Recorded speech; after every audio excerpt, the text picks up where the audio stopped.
The Maco Light was a supposedly anomalous light, or ghost light, occasionally seen between the late 19th century and 1977 along a section of railroad track near the unincorporated community of Maco Station, North Carolina. Said to resemble the glow from a railroad lantern, the light was associated with a folk tale describing a fatal accident, which may have inspired tales of a similar type around the country. The light was never formally explained, but was often thought to be the result of marsh gas from nearby swamps or the refraction of lights from a highway. Legend. The tale associated the light with Joe Baldwin, a train conductor who was said to have been decapitated in a collision between a runaway passenger car and a locomotive at Maco, along the Wilmington and Manchester Railroad, in the late 1800s. According to the most common version of the legend, Joe Baldwin was the sole occupant of the rear car of a Wilmington-bound train on a rainy night in 1867. As the train neared Maco, Baldwin realized the car had become detached from the rest of the train. He knew another train was following, so he ran to the rear platform and frantically waved a lantern to signal the oncoming train. The engineer failed to see the stranded railroad car in time, and Baldwin was decapitated in the collision. Some variants of the story added that Baldwin's head was never found. Shortly after the accident, residents of Maco and railroad employees reported sightings of a white light along a section of railroad track through swamps west of Maco Station, and word spread that Joe Baldwin had returned to search for his missing head. The light was said to appear in the distance, before approaching along the tracks facing east, bobbing at a height of about 5 feet, and either flying to the side of the track in an arc or receding from the viewer. Other reports spoke of green or red lights, or other patterns of movement. The earliest stories supposedly dated from the 1870s, and until the 1886 Charleston earthquake, 2 lights were often reported. Railroad employees said that trains had occasionally been stopped or delayed due to the activities of the light, which had even been seen from locomotive cabs.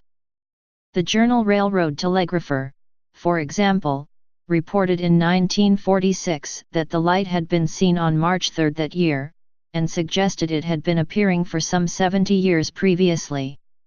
One commonly cited aspect of the legend, that the light was discussed with President Cleveland when his train was stopped at Maco in 1889, seems to have originated with Atlantic Coast Line employee B.M. Jones, who claimed to have been present at the visit as a young child. Another early account of the Joe Baldwin legend was given by Robert Scott, editor of the Atlantic Coast Line News, to the journal Railway Age in 1932. Similar headless brakeman stories have been found associated with other ghost lights in the United States, such as the Bragg Road Ghost Light and Gordon Light.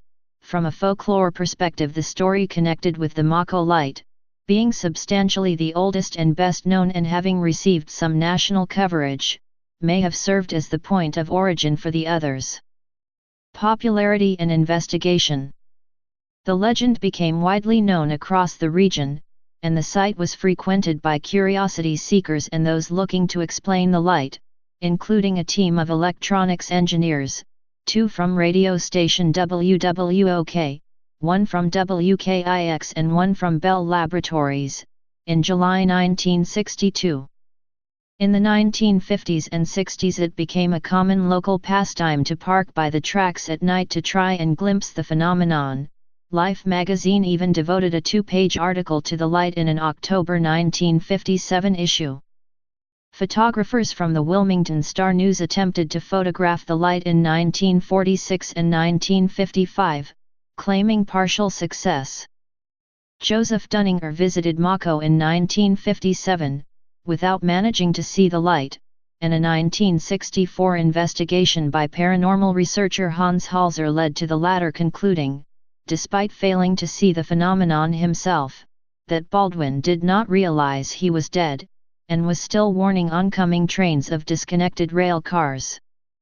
More prosaic explanations were put forward by locals, such as phosphorescent gas from the swamp or reflected car headlights, or that the light had appeared regularly until 1935, when the railroad filled in the swamp under a trestle, but that since then only automobile headlights had been seen.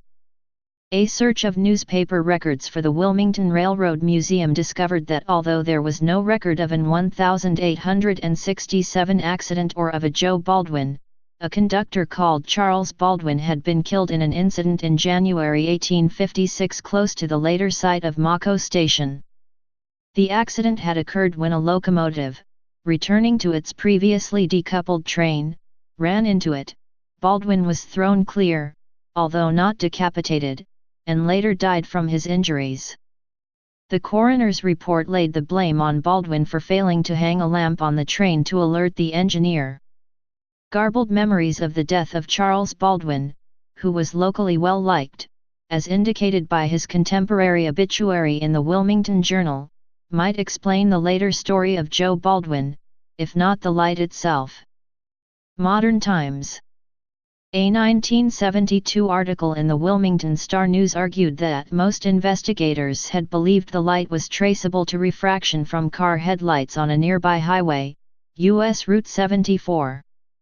Reprinting a 1950 long-exposure photograph of the light, the newspaper stated that a bend on the highway was the cause of the phenomenon, noting both that amber and red lights had been seen close to the main light when viewed through a telescope, corresponding to truck turn and brake signals, and that the light had been rarely seen since highway widening in the late 1960s eliminated the bend.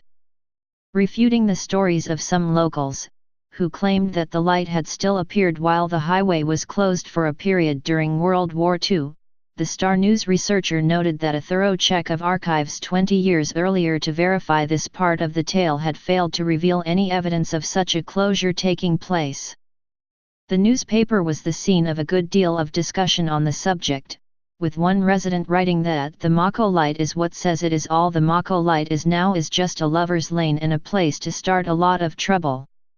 However, the light retained some supporters. In the mid-1970s, a reporter for the Robsonian was eventually, after several failed attempts, able to see the light, which he described as chilling and resembling the light thrown from a kerosene lantern as seen from a distance of about 50 feet, primarily white light with an ever so little reddish tint. It tended to travel down the center of the track, swinging to and fro with slight vertical undulations. Author Bland Simpson, interviewed on North Carolina Public Radio in 2005, called the Maco Light one of favorite North Carolina legends, describing his own sighting of it as like a match, the light in a kerosene lantern. What the source of it was, I'll never know. Sightings of the light ended when the railroad removed the track in 1977 and a trestle bridge related to the legend was destroyed. A street in a nearby subdivision bears the name Joe Baldwin Drive. Please subscribe and thanks for watching.